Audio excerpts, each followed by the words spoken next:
Welcome in, everyone, and thank you for tuning in to this week's recap of the Lansing Watchdog, your trusted source for small business news. As always, I'm Jacob Manning. And I'm Kelly Saunders. And Jacob, let's start by talking about the Republican endorsement convention that happened this past weekend. What can you tell us? Yes, so on Saturday, Republican delegates met in Novi to choose nominees for various offices that will appear on the November ballot. So, whereas nominees for U.S. Senate, State House, State Senate, and Governor are decided on the August 4th primary, candidates for Attorney General, Secretary of State, Michigan Supreme Court, the State Board of Education, and various university boards are decided by local party delegates from each respective party. The Republican endorsement convention was on Saturday, and delegates had a relatively efficient day choosing their candidates. Macomb County Clerk Anthony Forlini secured the Secretary of State endorsement on the first ballot, beating Oakland County activist Monica Yatuma and Clarkson School Board member Amanda Love.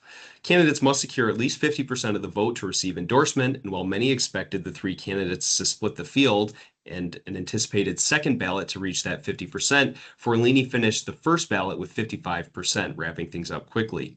Eaton County Prosecutor Doug Lloyd secured the endorsement for Attorney General, defeating Birmingham attorney Kevin Kajewski. The other nominations were uncontested. So while the Republicans have wrapped things up, Democrats will meet on Sunday, April 19th, to decide their party's nominees for these offices. Oakland County Prosecutor Karen McDonald appears to be the heavy favorite to receive the Democratic endorsement for Attorney General, but the field for Secretary of State still remains competitive between current Lieutenant Governor Garland Gilchrist, former Lottery Commissioner Susanna Skrelly, and Ingham County Clerk Barb Byram. Now, kicking it back to you, Kelly, what can you tell us about a committee hearing last week on the state's economic development tools? The Michigan Economic Development Corporation testified in front of the Senate Appropriations Subcommittee on Labor and Economic Opportunity last week to discuss economic development spending. This testimony comes amidst budget season in a time when members of both parties are beginning to sour on the Strategic Outreach and Attraction Reserve, or SOAR as we know it. It's the state's key economic development instrument for bringing big dollar projects to Michigan.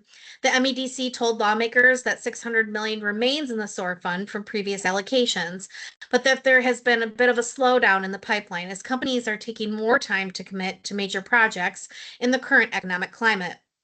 The MEDC received both positive and negative reactions from lawmakers, with some senators stressing the importance of site readiness in major projects when trying to attract major employers to the state, while other lawmakers questioned recent deals that did not come to fruition, like the planned SanDisk microchip deal in Mundy Township. We expect these conversations to continue to develop as legislative leaders across the state strategize on the state's future economic development strategy, while also managing what we anticipate will be a tighter budget year that requires more attention on larger deficits created by some new federal requirements.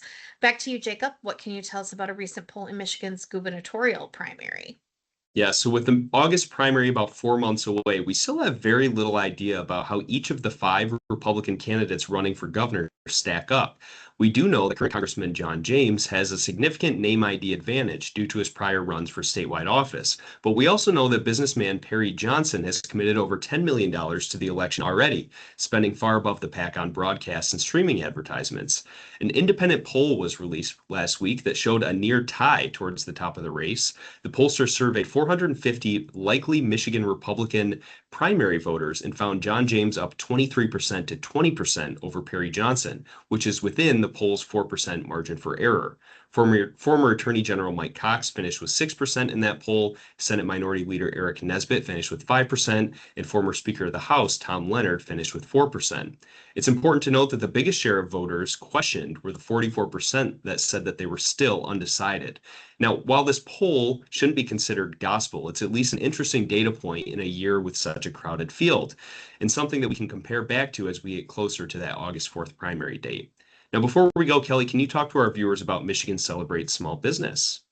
Yes, my favorite time of the year. Michigan Celebrates Small Business is the premier small business event in Michigan every year that highlights the best and brightest small businesses and their supporters and sponsors with 4 events in 2 days. This year, the 2 day extravaganza will be held on April 21 and 22 in the Lansing region. It will include a business summit where small business owners can pick up practical tools and resources to expand their business, along with a new pitch competition that includes a $10,000 prize. That will be followed by a VIP reception that highlights our 2026 awardees and allows for networking with peers. Additionally, we have a Capital Day that highlights how to get engaged in the policy space. And then we end our time together with a true black tie gala, or as we like to call it, small business prom, where we will award 94 companies across Michigan, the largest awardee class to date. We'd love to see you there, so please visit michigancelebrates.org to get registered, as registration does close this Friday, April 3rd. And that's all we have for you this week. Thanks for tuning in. Thank you.